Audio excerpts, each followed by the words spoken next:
Don't be scared, don't be scared, we are discuss, डरो मत, डरो मत। और ये जो सेंसस है इसकी कोई जरूरत नहीं है, 33% आप महिलाओं को सीधा दे दीजिए।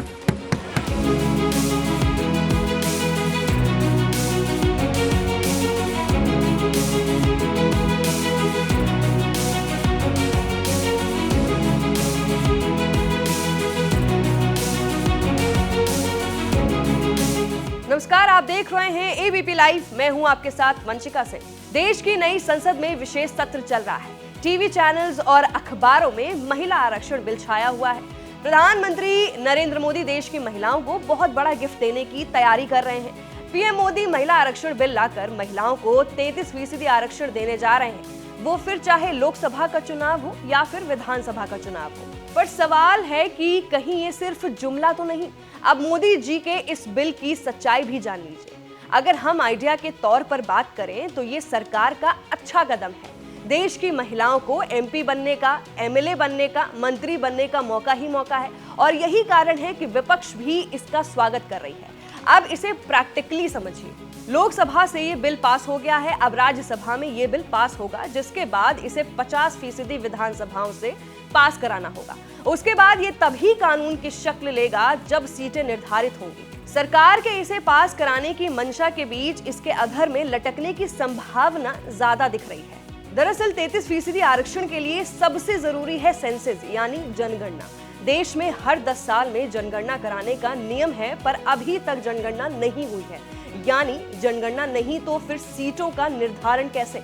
मतलब ये कि 2024 का लोकसभा चुनाव महिला आरक्षण बिल से कोसों दूर है, तो कहीं सरकार ने महिला वोटरों को पाले में लाने के लिए चाल तो नहीं चली है। ये तो वही बात हुई कि कोई दूल्हा शादी कर रहा है और फेरे के समय लड़की के पिता बोल दें कि लड़की को 6 साल बाद ले जाइएगा, क्योंकि लड़की अभी 12 साल की है। विपक्ष को यही बात नहीं रास आ रही है। अब राहुल गांधी ने संसद में वो बात कह दी है जिसकी उम्मीद मोदी शाह ने भी नहीं की थी। राहुल ने संसद में कह दिया कि आप बिल पास करवाइए, हमें जनगणना की कोई जरूरत नहीं है। Speaker sir, this discussion is about the transfer of power to the people of India, the women being one group of the people of India and the OBC community being another group of the people of India. And I am elaborating that the OBCs, who number a huge percentage, have 3% of the 90 secretaries of this country and control and define 5% of India's budget. This is an insult and a shame to the OBC community. ये OBC community का अपमान है। तो सवाल उठता है कि इस देश में कितने OBC हैं, कितने दलित हैं, कितने आदिवासी हैं, और उस सवाल का जवाब सिर्फ कास्ट सेंसस से मिल सकता है। तो मेरा सरकार को एक सुझाव है, सबसे पहले ये जो महिला का बिल है इसको आप पास कीजिए, आज पास कीजिए, ये जो आपके लागू कीजिए, और ये जो डिलिमिटेशन है जो आपने बोला है और ये जो सेंसस है इसकी कोई जरूरत नहीं है, 33% आप महिलाओं को सीधा दे दीजिए।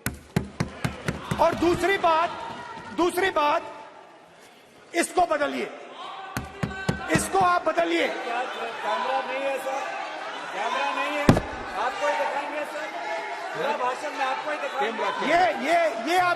ये आप बदलिए। ये जो लिस्ट है ये ओबीसी समाज का अपमान है। 90 लोग हिंदुस्तान के सेक्रेटरी हैं, उनमें से 3 लोग ओबीसी समाज के हैं, 5% बजट को कंट्रोल करते हैं। तो जल्दी से जल्दी आप कास्ट सेंसस कीजिए, जल्दी से जल्दी जो हमने कास्ट सेंसस किया था उसका डेटा आप रिलीज कीजिए, और अगर आप नहीं करेंगे तो हम कर डालेंगे। Thank you. संसद में राहुल गांधी ने ये कहकर मानो सरकार को उसके ही प्लान में फंसा लिया है। मतलब ये कि राहुल गांधी बिल को 2024 में ही लागू करवाना चाहते हैं। इससे महिलाओं में ये भी संकेत जाएगा कि कांग्रेस महिलाओं के साथ खड़ी है। सवाल है, ऐसा क्या हुआ कि संसद का विशेष सत्र बुलाकर मोदी सरकार को महिला आरक्षण बिल लाना पड़ा? जवाब है, इसी साल हुए कर्नाटक विधानसभा चुनाव के नतीजे, कई ऐसे आंकड़े सामने आए जिससे ये पता चला कि कर्नाटक इलेक्शंस में बीजेपी इसलिए हारी क्योंकि महिलाओं ने पाला बदल लिया था। अब आप कुछ और आंकड़ों से समझिए कि सरकार महिला आरक्षण बिल के लिए क्यों इतनी परेशान है। अगर हम 2014 के लोकसभा चुनाव की बात करें तो उस इलेक्शन में पुरुषों ने 67% वोटिंग की थी और महिलाओं ने 65.54% की थी। 2019 के लोकसभा चुनाव में ये आंकड़ा बदल गया। 2019 में पुरुषों ने करीब 67% वोटिंग की तो महिलाओं ने 67.18% वोटिंग की। महिलाओं ने बाजी मार ली। अब आपको ये भी बता देते हैं कि महिला आरक्षण बिल से बीजेपी को किस राज्य से सबसे ज्यादा फायदा होगा। जवाब है उत्तर प्रदेश। यूपी के विधानसभा चुनाव के आंकड़े तो यही बयां कर रहे हैं।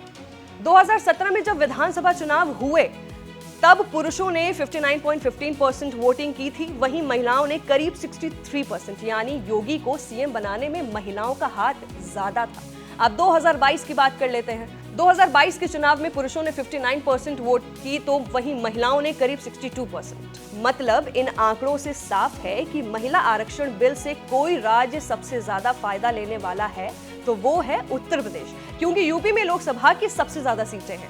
फिलहाल बिल लोकसभा से पास हो गया है। बिल के पक्ष में 454 वोट और विरोध में 2 वोट पड़े हैं। पर राहुल गांधी ने संसद में जो कहा है उसके बाद सरकार का क्या रुख रहने वाला है, ये देखना अब दिलचस्प हो गया है।